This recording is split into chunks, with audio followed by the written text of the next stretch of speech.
pasensya na kayo ha. Medyo mabigat ito sa bulsa eh. Ay, nako. 90 pesos per liter na presyo ng gasolina at diesel. Hindi raw ito malayong mangyari.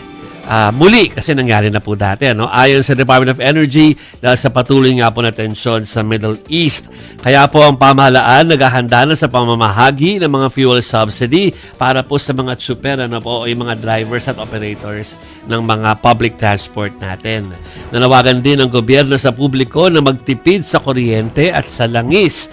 Iniintay din ng Pangulo ang permiso mula sa Kongreso na bigyan siya ng emergency powers para tapyasan yung excise tax ng langis.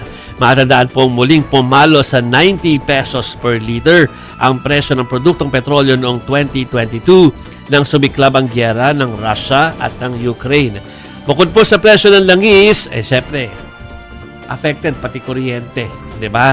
Ito po ang sinabi ng aming boss na si Meralco Chairman and CEO Manny Pangilinan na nire-review ng kumpanya ang magiging epekto ng presyo sa natural gas, sa coal at sa diesel sa singil nga po ng kuryente. Kasi yun yung ginagamit para po tuloy yung supply ng kuryente. Gusto kasi ng kumpanya na tiyaking sapat yung supply ng kuryente at maprotektahan ang mga consumers sa gitna ng pagtaas ng gastusin. Ayoko na po maulit ang mga late 90s rotational brownouts. We don't want that.